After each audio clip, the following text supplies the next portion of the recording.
Time's up, Mr. Wright. I have a timer right here. A judge timer. It's called my time to eat my third lunch. Judge Judy's gonna be on soon.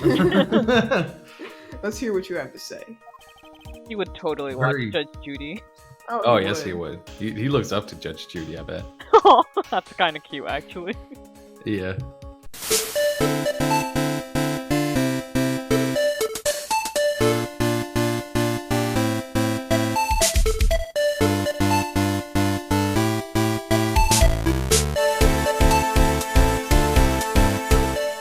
Hello everyone and welcome back to 4 Pixels. Cuckoo is here with Kiadane and Ray, and we are continuing Ace Attorney, Trials and Tribulations. And look at those cinnamon buns. Oh, don't you just want to eat those? Sick. There you go. When I entered the office, there was a suspicious shadow there. Huh. Suddenly, I was hit on the forehead. After that, I remember being a bit dazed. If I hadn't been wearing that, I would have been killed. When I came to, Mr. Bullet was lying there, dead. With a very weird look on his face. I see. Suddenly hit on the forehead, huh? I believe the detective from yesterday provided similar. I thought he was going to say, I believe that was the detective from yesterday. As if he could see into like that brief memory. Yeah, like that shadowy outline. Yeah. Huh, that shadowy outline from your memory. It looks very familiar. I believe the detective from yesterday provided similar testimony. He said that mask-to-mask struck him on the head from behind. Of course, since Atmey turned out to be the culprit himself, that was all a lie. Ha. No one's going to believe a pathetic lie like that. What are you saying? I really was attacked! We'll find out if what you say is true or not during the cross-examination. Got that, Mr. Trite. Don't go easy just because he's your client. If I see any signs that you are, I'll treat you to another cup of my special blend. Oh, thank you. I am thirsty. But you don't need to worry about that, Mr. Godot. I have faith in Ron. I know he didn't do it! He's been a bastion of morality thus far. I have utter faith in him. When I entered the office, there was a suspicious shadow there. Okay. The familiar shadow. Who was this suspicious shadow? If there were 1,000 of me, and if even one knew, I'd tell you.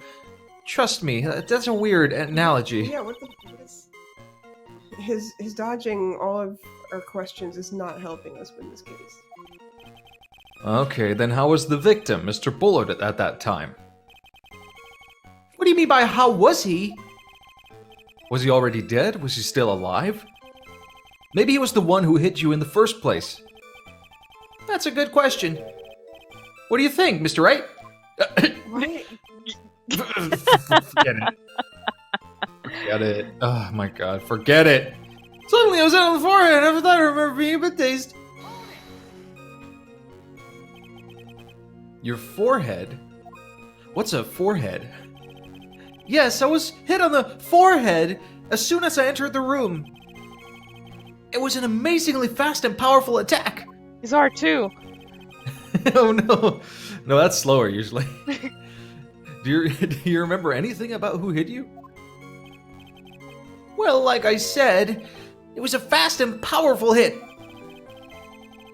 So I think I was a little dazed for a while. I don't think Mr. Delight even grasped what you were asking. Yeah, I'd like to show him a fast and powerful attack myself. Maybe that would knock some sense back into him. If I hadn't been wearing that, I would have been killed. That? Could you please clarify what you're referring to? Why, my mask-to-mask costume, of course. It's got great stats. Wait just a moment. Mask to mask? Huh? Oh, did I forget to mention it before? Just to be on the safe side, I dressed as Mask to Mask.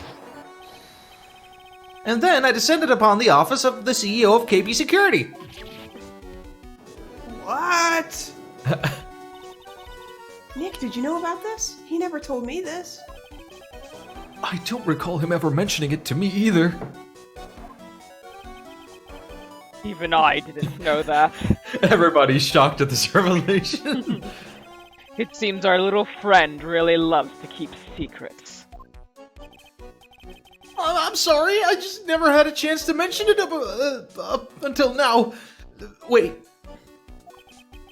That's not right. But you know how sometimes things just slip your mind and you go in. My 6th cup of coffee staring up at me coldly. Googly eyes in his coffee. At any rate, we can't ignore this new piece of information. Witness, please correct your testimony. Well, alright, I'd have been killed if I hadn't been wearing my Mask to Mask brand costume. Why were you dressed up as Mask to Mask? Why, because I am Mask to Mask, of course. What are you talking about? Mask to Mask's trial is being held next door. Yes, I guess so. Anyway, at that time, I thought I was being blackmailed over the Mask to Mask issue. So I thought I should go as him, just to be safe. Wouldn't that achieve, like, literally the exact opposite? Yeah, because then you're kind of like proving, yeah, okay, yeah, I am Mask to Mask. You're right. Let me, let's talk it over. Oh boy. Let me tell you, it's a real pain to move around with that cape. That's why it took a lot longer than I'd expected. And that's why you should listen to Edna Mode. I know, no capes. No keys. Took a lot longer. What is he talking about? What do you mean by took a lot longer? Oh, opening the safe, of course. My cape got caught on the safe door, you see. This all happened when I was hiding Mr. Bullard's body.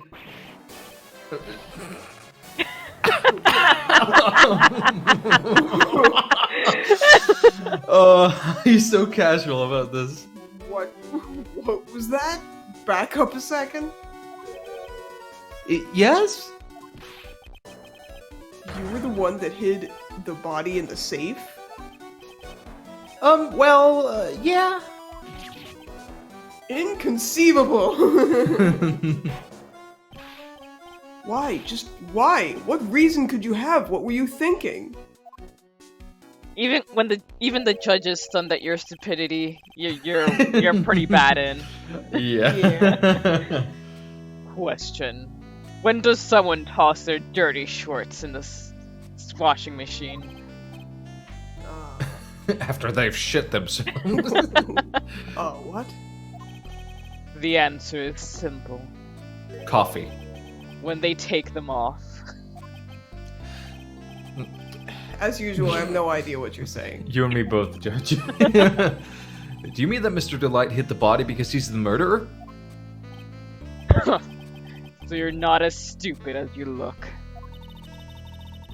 His metaphor this time was really obscure.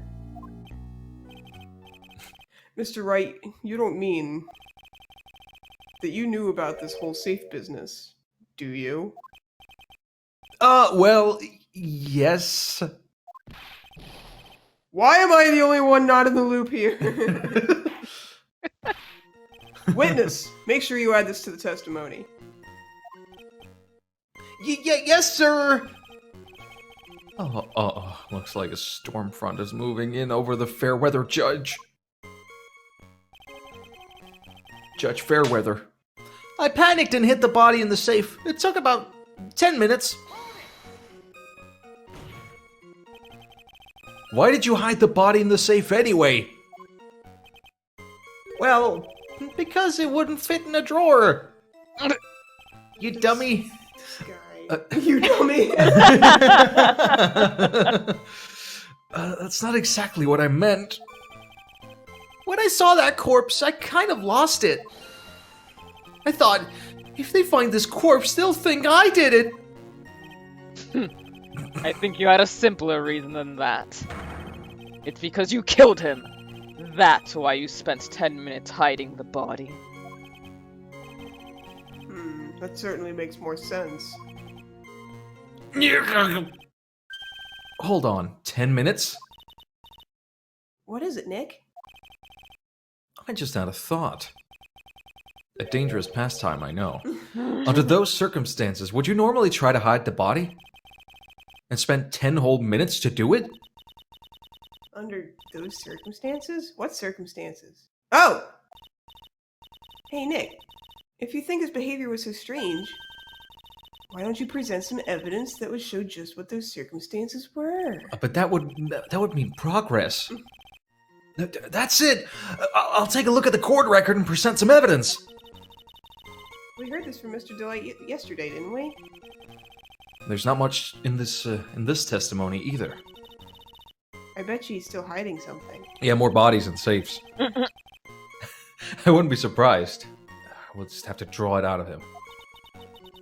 I just hope he doesn't make things any more complicated. Well, you know that's gonna happen. That's a given.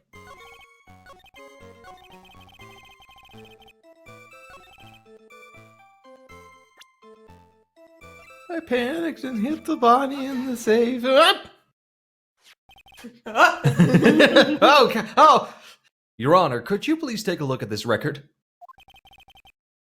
And what might this be? The record for the emergency buzzer that connects the CEO's office to security. If the button in the office is pressed, a security team is supposed to come running. And according to this record, the buzzer was pushed once at 1:02 a.m. What? If Mr. Rondelite truly was the murderer, he would have ran as soon as that buzzer sounded. He knew Larry was on guard duty. He didn't have to. After all, a security guard would have been heading his way. Ha! Let's remember who we're dealing with here. He probably had no idea there was a security personnel in the building. That's where you're wrong, Mr. Godot. Up until 1 year ago, my client was working as a chief of security. There's no way he wouldn't have known about them. But, as it turns out, the guard never came. That was nothing more than a coincidence. The fact that the guard was a pathetic loser who had just gotten punched in the face by his ex's new boyfriend and wasn't anywhere in the vicinity was not something Mr. Delight could have known. Did he have to have the punching part in?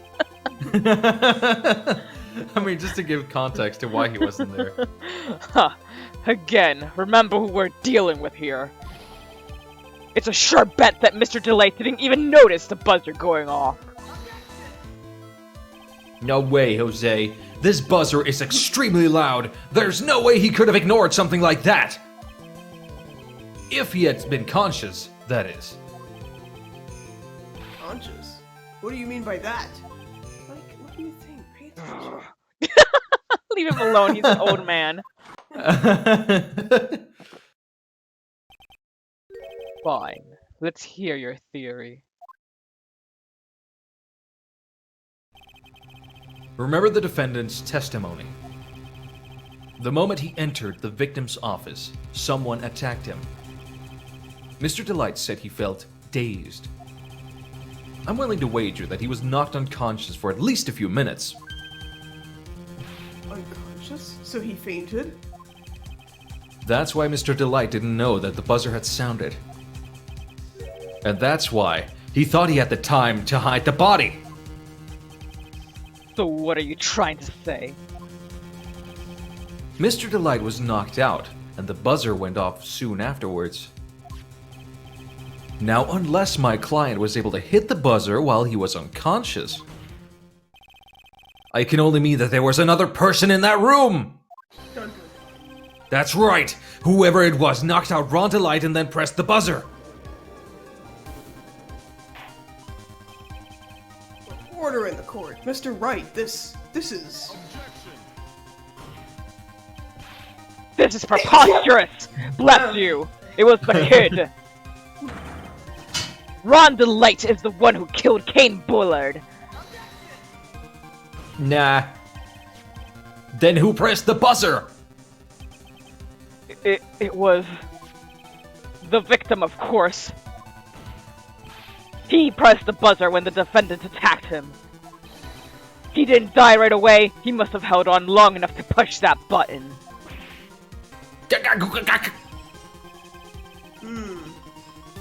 So Kane Bullard sounded the buzzer himself. What is your opinion on this, Mr. Wright? I need to prove that the real criminal was there at the scene, but how? Can I prove that it wasn't Kane Bullard who sounded the buzzer? Yes, I can prove it. If only I could show the judge the silhouette of that person. If only I had something that detailed whether he was alive or not after being attacked. The defense's opinion is this, Your Honor. This piece of evidence proves that it wasn't the victim who sounded the buzzer. The sword. Oh. I believe this is the piece of incontrovertible evidence you were looking for. The emergency buzzer? Is there some kind of clue on it? Absolutely not. Hey, come on now. At least give some thought to what you say before opening your mouth. The fact that there are absolutely no clues is itself the clue. Now I'm the one who's clueless. As usual. This button... well, right you are, Judge. As you see, this button has no fingerprints on it. If Mr. Bullard had really pressed it himself, naturally he would have left his fingerprints behind! Unless he, used his elbow or any other kind of his body. Yeah. His tongue. There's a tongue print on it. Ron Delight obviously wiped them off. Why would he? A guard could have come in at any moment. He touched that button, I know he did. Does he look like the type who can resist touching buttons? The defendant, Mr. Delight, was dressed as Mask to Mask. And Mask to Mask always wears gloves. What reason could he possibly have had to wipe the button free of fingerprints?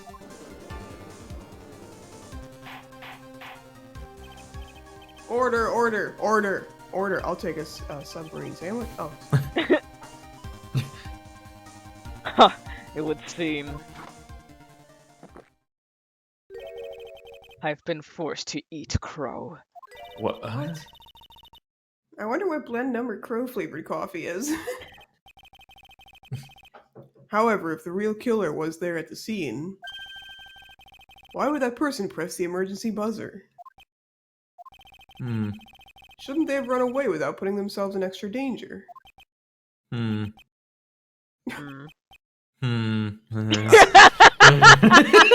with this awkward silence all of a sudden? It looks like you're fresh out of parlor tricks. They're on to you, Nick. Just give me a moment to collect my thoughts. The real culprit killed Mr. Bullet at around 1 a.m. And Mr. Oh, it's you. Oh, and Mr. Delight just happened to waltz in when the murder was taking place, right? Whack! The killer clobbered Mr. Delight, and then sounded the buzzer. Even though security was supposed to respond right away if the buzzer was pressed, it's almost as if someone wanted to frame him. Security was supposed to respond.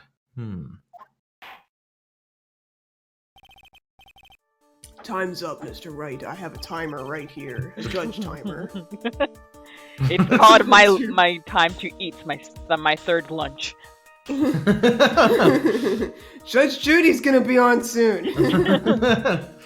Let's hear what you have to say. He would totally watch Very- Judge Judy. Oh, yes, he would. He looks up to Judge Judy, I bet. That's kind of cute, actually. Yeah. Very well, then. Ho ho, you've got some guts. I like that in an opponent. And I- in my coffee. Ugh. Why did the real killer sound the emergency buzzer? To find out what it did!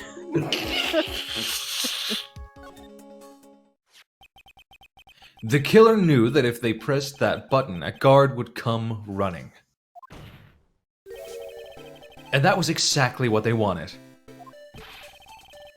Do you mean to say the killer called the guard on purpose? Yes. Although, as it turned out, he never showed up. Because he was getting his clock cleaned at the time.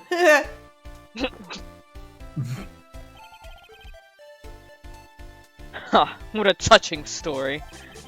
You're saying the killer had a change of heart and called the guard to turn himself in? Are these people really this dense?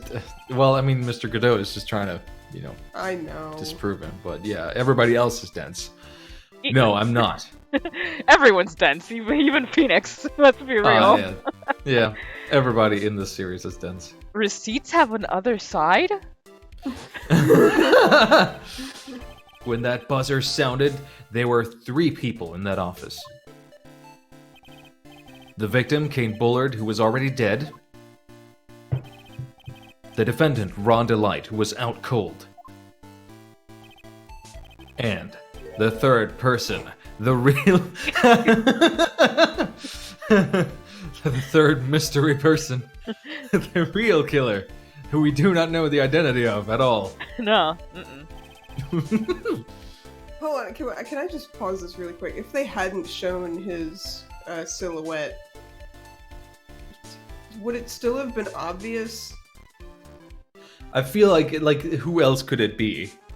Like, even if they hadn't showed the silhouette, you still gotta be like, alright, well, who else could it be? Who else is, like, heavily involved in this case? But I feel like showing the silhouette is just spelling it out way too much. Yeah. Like, way more than it needs to be.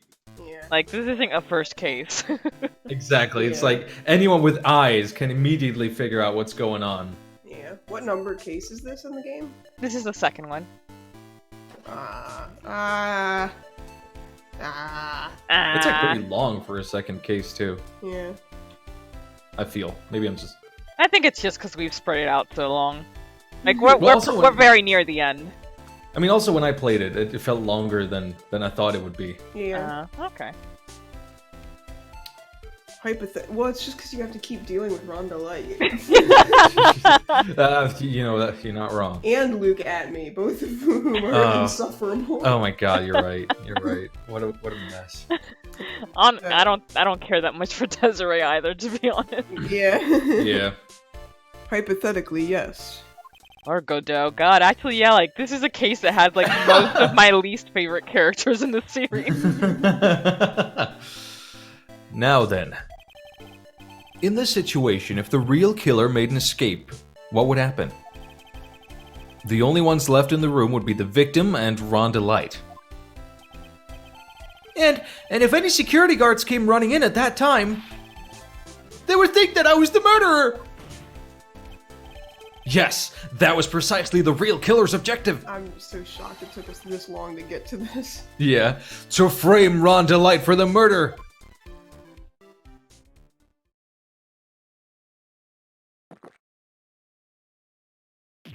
Splurge!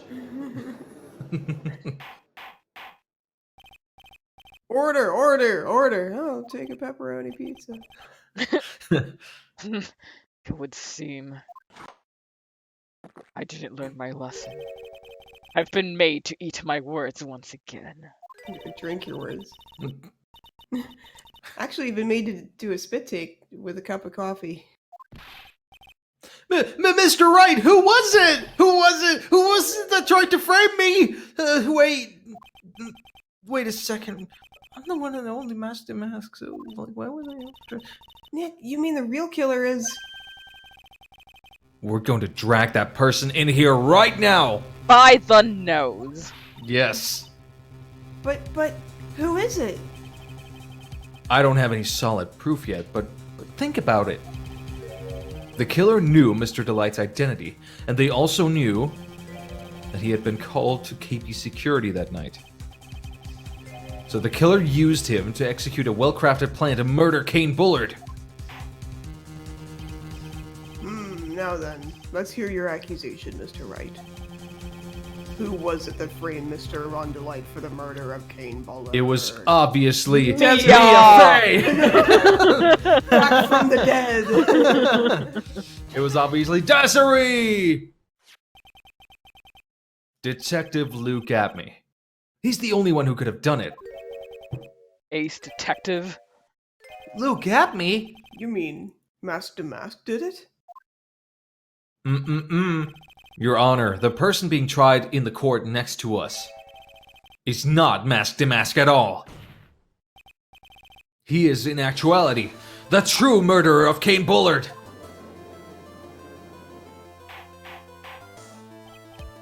Order! Order! Mr. Wright, explain yourself. Theft and murder. Which is the more serious crime? They're not even close. Murder is the more serious crime, of course, I think. It is a capital crime subject to a capital punishment. Please remember the trial from yesterday, if you would. When Luke Atmey confessed, there was a huge commotion in the courtroom. Of course, a famous detective was unmasked as, well, Mask to Mask. Instead of being convicted of murder, he was found guilty of grand larceny. That was his true objective all along. To be found guilty. Mask to Mask had the perfect alibi for when the murder took place. He was stealing the urn at Lordly Taylor. In other words, being found guilty as Mask to Mask was Luke Atmey's airtight, watertight, and unassailable alibi. A guilty verdict. As an alibi? Yes. Yeah, Yeah, that's what I'm saying. Yeah. pretty much. You know, it's almost time For what? for Luke Atmey's verdict. It was a pretty simple trial after all. If we're going to stop this trial and stall that one, we need to do it now. Of course. That's assuming you have proof that the detective was the one who committed the murder. Mr. Luke Atmey's trial has indeed attracted the attention of the entire country. If we were to intrude and fail to provide adequate proof of his true crime, Everyone would suck it the fuck up because this is, legal proceedings. Yeah. Mr. Delight would be left with no grounds for appeal. Am I really sure about this? Huh. A bet's only good when your life's to the aunt. Auntie? Aunt. Yeah, I don't auntie. know. Auntie. Mr. Wright, I believe in you! Mr. Delight. So, please, we're begging you! Thanks. But my decision will determine the rest of your life. Can I really risk your life like this? Phoenix. Ah, it was Mia. Phoenix, I did it. What was that? Don't stray. For your client, take the path of trust. That voice, it sounds like Mamma Mia. Mamma Mia. Mamma Mia. Your Honor, the defense requests an immediate recess. So that's your answer, huh? Very well. I've decided as well. This court will now take a 20-minute recess. Mr. Wright, when we return, Please summon Mr. Luke Atmey to the stand. Yes, Your Honor. October 14th, 11:58 a.m. District Court, courtroom number 5. What? Oh, did we? Oh, yeah. Well, Sir Detective Atmey. Yeah. I have to say, Mr. Payne, you performed splendidly. Oh, no, Sir Detective Atmey. You are the one who... Oh, do I have to do Amish judge? Go for it. Oh, I can't do an Amish accent. That's enough. This court sees no reason to further prolong this trial. Oh, he's Minnesotan. This court finds the defendant Luke Atmey. Hold on there! Wait! Don't hand down your verdict yet, please! Well, well, Sir Lawyer. Welcome to my courtroom. Oh, what? He is Minnesota. No, he's Canadian. Who's this hoser, eh? My name is Phoenix Wright, attorney at law. And I wish to file an accusation against this man, Luke Atmey.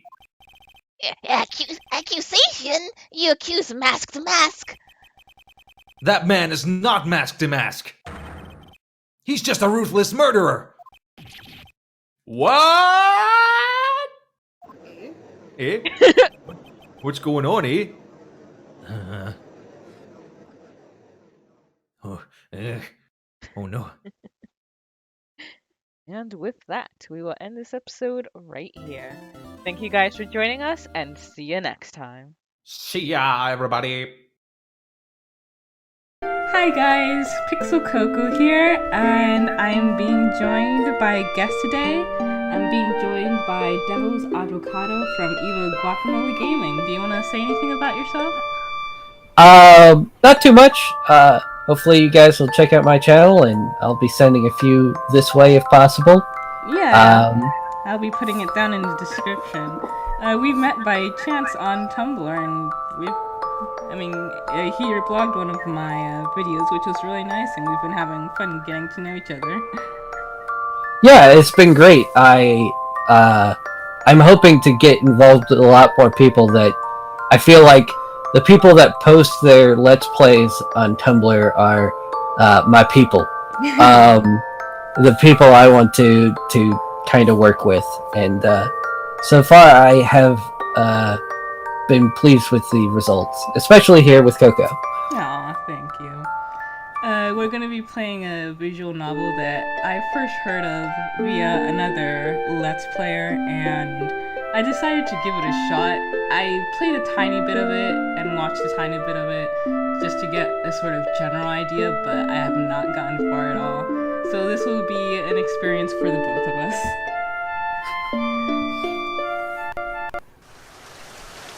I love you.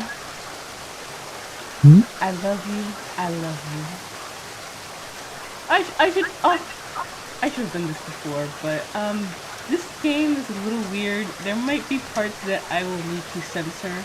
I've not gotten very far in it, but it is kind of dark, I will say.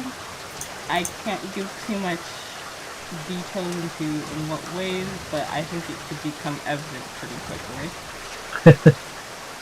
There's no need to explain. It's only natural. A mother loves her daughter more than anything else in the world. He hates you, doesn't he? The whole lot of them despise you, don't they?